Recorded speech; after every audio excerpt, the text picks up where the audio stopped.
Assalamualaikum warahmatullahi wabarakatuh. Perkenalkan, nama saya Luki Zunita dari program studi Pendidikan Guru Madrasah Ibtidaiyah Fakultas Tarbiyah dan Keguruan UIN Sunan Ampel, Surabaya. Saat ini saya akan mempresentasikan proposal yang berjudul Meningkatkan Keterampilan Menulis Permulaan melalui metode SAS di kelas 1 MI Safinda, Surabaya. Penelitian ini berawal dari permasalahan yang terjadi di kelas 1 MI Safinda, Surabaya, bahwasanya pembelajaran menulis permulaan di kelas 1 MI Safinda, Surabaya masih sangat rendah, sehingga keterampilan menulis siswa masih kurang maksimal. Penelitian ini dilakukan dengan harapan bahwasanya keterampilan menulis permulaan kelas 1 MI Safinda, Surabaya dapat meningkat. Di sini peneliti menggunakan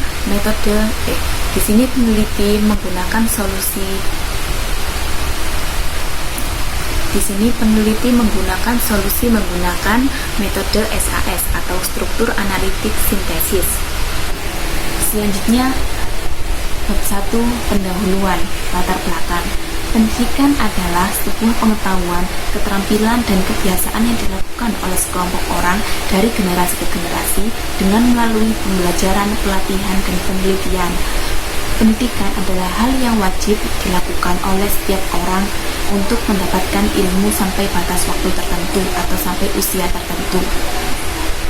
Tapi pada saat ini, pendidikan di sekolah merupakan hal yang tidak begitu penting bagi bagian orang tua, dikarenakan pendidikan sekolah saat ini bisa diganti dengan pendidikan di rumah atau yang biasa sering disebut dengan homeschooling sesuai dengan kebutuhan anaknya.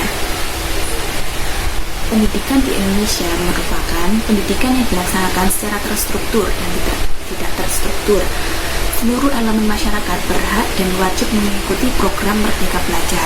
Program Merdeka Belajar ini ialah program yang disusun oleh Kementerian Pendidikan dan Kebudayaan Republik Indonesia saat ini, yaitu Bapak Nadiem Makarim. Pendidikan di Indonesia ini terdapat 3 jalur, yaitu pendidikan formal, pendidikan non-formal, dan pendidikan informal. Dalam dunia pendidikan terdapat banyak ilmu-ilmu yang menjadi standar pendidikan di Indonesia.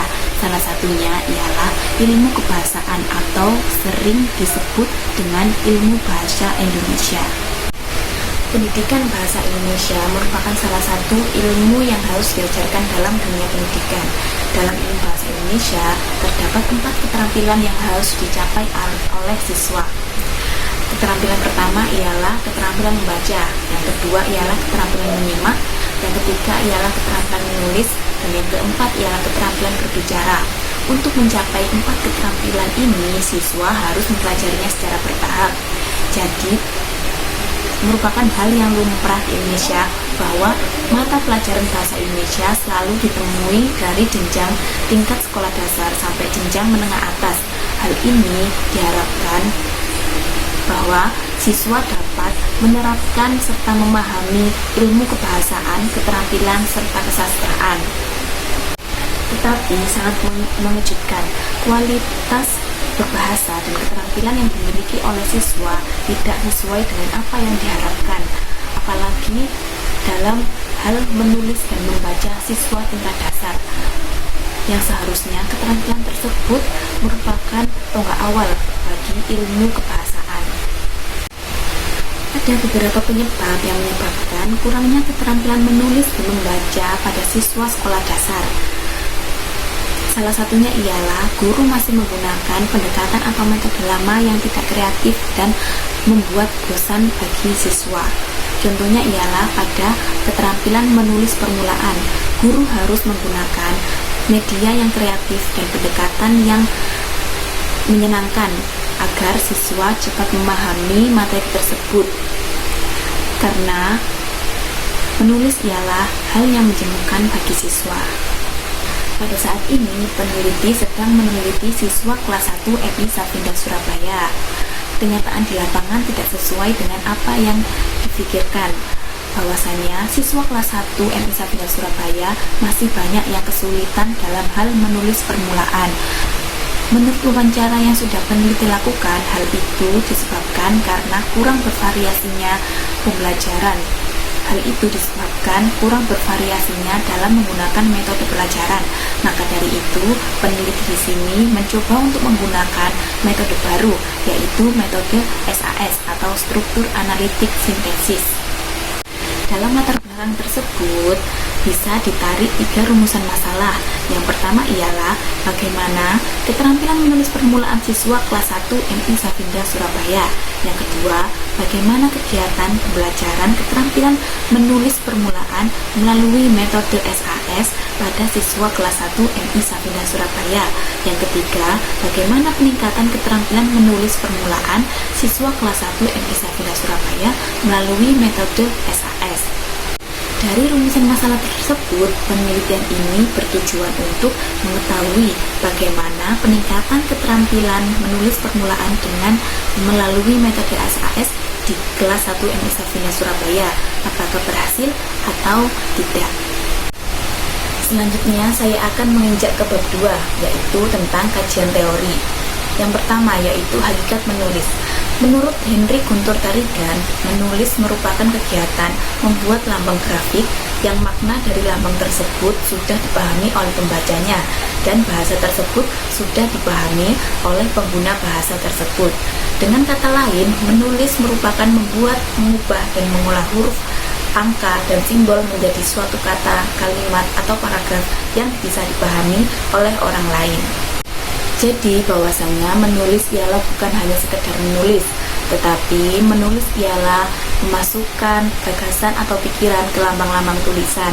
Nah, fungsi dari kemampuan menulis bagi siswa ialah agar siswa bisa menulis pelajaran, merangkum, dan mengerjakan tugas sekolah. Jikalau siswa tidak memiliki kemampuan menulis, maka akan sulit bagi siswa untuk menyelesaikan 3 hal tersebut. Selanjutnya yang kedua yaitu keterampilan menulis. Menurut Syafi'i, keterampilan menulis merupakan mengungkapkan isi pikiran penulis dari menulis sederhana atau kata sampai menulis yang kompleks atau wacana. Jadi keterampilan menulis tidak hanya memperhitungkan kuantitas, tetapi juga harus mensinkronkan ide pikiran dengan karya tulisan. Ide yang muncul diungkapkan menjadi kata-kata, kata-kata menjadi kalimat atau wacana, kemudian kalimat menjadi sebuah paragraf. Nah, keterampilan menulis tidak dapat dipisahkan dari proses belajar pada siswa. Untuk mencapai keterampilan menulis, siswa tidak harus bermodalkan banyak, tetapi hanya bermodalkan bahasa untuk menulis sebuah karangan. Untuk mengembangkan keterampilan menulis, siswa harus rajin-rajin berlatih dan membaca, dikarenakan untuk mencapai keterampilan menulis butuh proses yang panjang. Selanjutnya yang ketiga yaitu keterampilan menulis permulaan. Menurut Darmiyati Zuhdi dan Budiasi, keterampilan menulis yang diajarkan di kelas 1 dan kelas 2 merupakan keterampilan tahap awal atau permulaan, sedangkan kelas 3 sampai 6 adalah tahap lanjutan. Pembelajaran menulis permulaan dimulai dengan pengenalan lambang-lambang bunyi, kemudian mengenal huruf, merangkai kata, dan membuat kalimat. Kegiatan menulis permulaan ialah merupakan dasar dari sebuah kemampuan atau keterampilan siswa selanjutnya. Jikalau pada saat mengajar, guru bisa mengajarkannya, menjelaskannya, dan mengenalkannya dengan baik, dan sehingga mendapatkan respon yang baik pula, maka bisa dikatakan proses pembelajaran tersebut sudah optimal. Selanjutnya yang keempat, tujuan keterampilan menulis permulaan. Menurut Supriyadi dan kawan-kawan, menulis permulaan bertujuan untuk agar siswa dapat memahami cara menulis dengan ejaan yang benar dan dapat mengungkapkan ide dan gagasannya pada sebuah tulisan. Setelah siswa memahami materi pada menulis permulaan, diharapkan selanjutnya siswa dapat mengikuti materi pada menulis lanjutan dengan baik dan tidak ada kesulitan.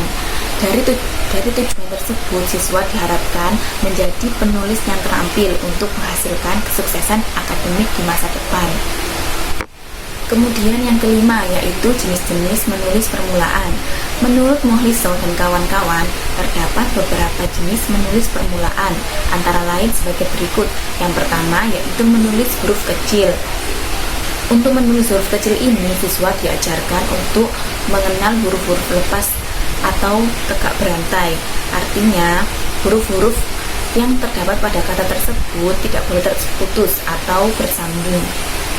Contohnya, yang kedua yaitu menulis huruf besar pada awal kalimat. Untuk kelas 1 saat ini diajarkan penulisan huruf kapital di awal kalimat. Yang ketiga yaitu menulis huruf tegak bersambung. Dalam menulis huruf tegak bersambung, siswa dibantu dengan garis bantu. Hal itu diharapkan memudahkan siswa dalam menulis huruf tegak bersambung dan menghasilkan tulisan yang rapi.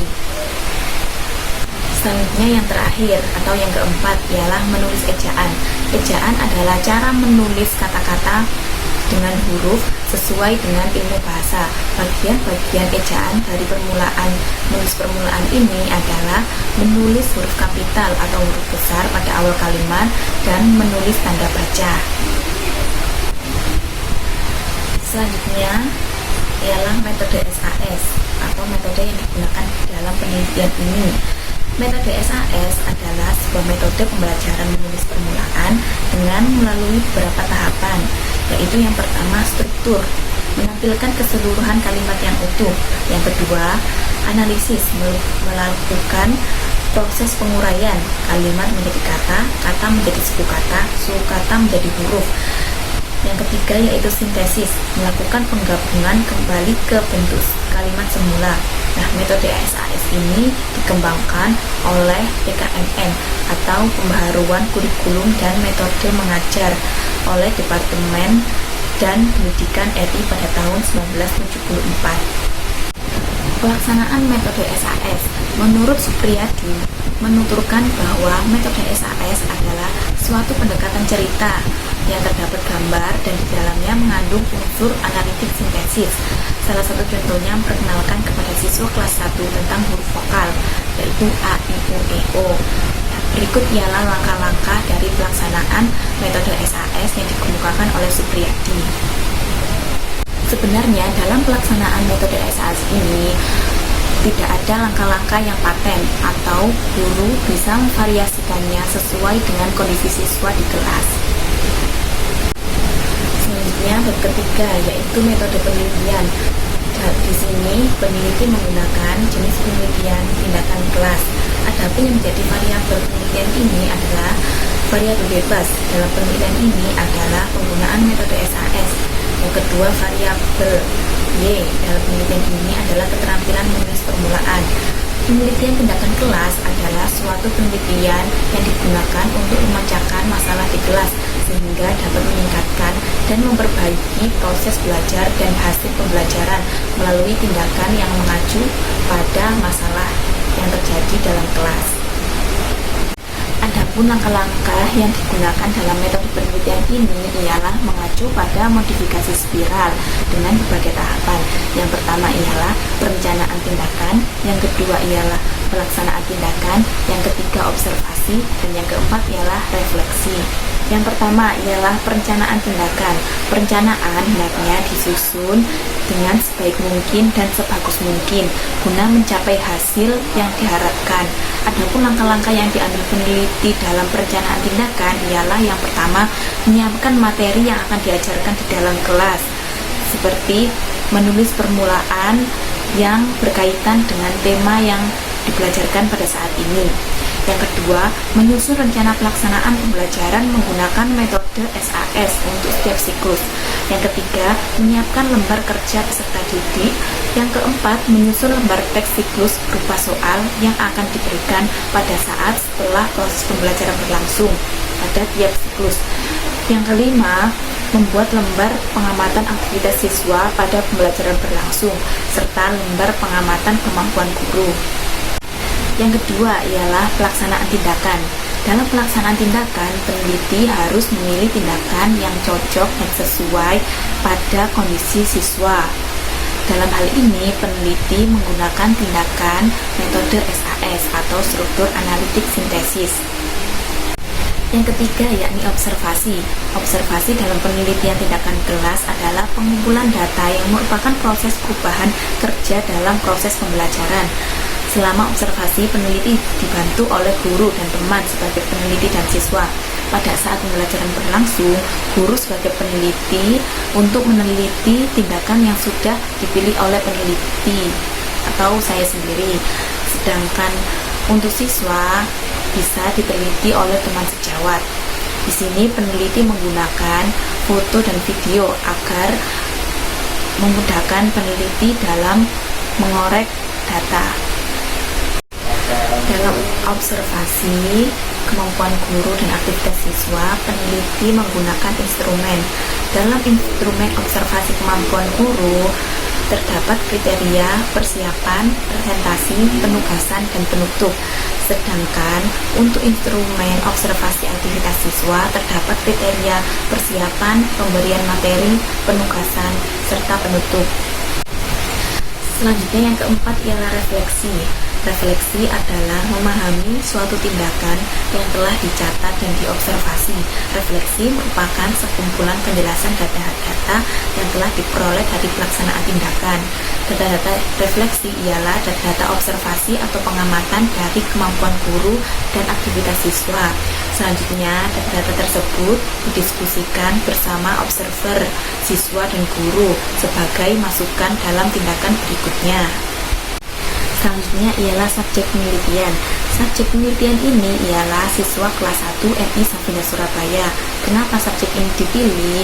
Karena subjek ini sebagian besar masih kesulitan dalam hal menulis permulaan, serta memiliki pengetahuan yang kurang dalam hal menulis permulaan. Selanjutnya, prosedur penelitian. Penelitian ini dilaksanakan dengan 2 siklus. Yang pertama, siklus 1. Pada siklus 1 dilakukan perencanaan kegiatan-kegiatan yang digunakan untuk memecahkan masalah pada pembelajaran, bertujuan agar pelaksanaan tindakan lebih terarah, tersusun, dan mudah. Tindakan yang dilakukan yaitu pembelajaran menulis permulaan. Sedangkan di siklus 2 ialah penyempurnaan dari perencanaan proses pembelajaran siklus pertama. Hanya saja pada siklus 2 lebih mendalami pada masalah yang diteliti. Selanjutnya ialah teknik pengumpulan data. Teknik pengumpulan data adalah mencari data yang akan digunakan dalam penelitian. Dalam hal ini, peneliti menggunakan 3 data, yaitu yang pertama tes kemampuan menulis. Tes ini merupakan instrumen yang diberikan kepada siswa untuk mengukur keberhasilan siswa dalam hal menulis permulaan. Tes ini berupa soal yang diberikan kepada siswa untuk menulis kata dan kalimat sesuai dengan aturan penulisan. Yang kedua adalah observasi kemampuan guru. Lembar observasi ini digunakan pada saat pengamatan dari guru kepada peneliti saat penerapan tindakan berlangsung. Observasi oleh guru ini dilakukan oleh guru bidang studi. Yang ketiga ialah observasi aktivitas siswa. Lembar observasi ini digunakan untuk mengamati kegiatan siswa pada saat pembelajaran berlangsung. Pengamatan ini dilakukan oleh teman peneliti. Selanjutnya ialah instrumen penelitian. Dalam instrumen penelitian ini, peneliti menggunakan instrumen perangkat pembelajaran dan instrumen pengumpulan data. Yang pertama ialah perangkat pembelajaran. Perangkat pembelajaran ini seperti RPP, buku paket, dan LKPD. Yang kedua ialah pengumpulan data yang berupa soal tes. Instrumen tes yang digunakan adalah uraian soal-soal yang sesuai dengan indikator dari keterampilan menulis permulaan. Adapun indikatornya ialah nomor 1, menguraikan susunan huruf dalam kata, menyusun susunan kata dalam kalimat. Yang ketiga, menunjukkan kalimat secara utuh. Yang ketiga ialah lembar instrumen observasi kemampuan guru, dan yang keempat ialah lembar instrumen observasi aktivitas siswa. Selanjutnya ialah teknik analisis data. Analisis ini digunakan untuk mengetahui keberhasilan dan peningkatan siswa dalam menulis permulaan melalui metode SAS.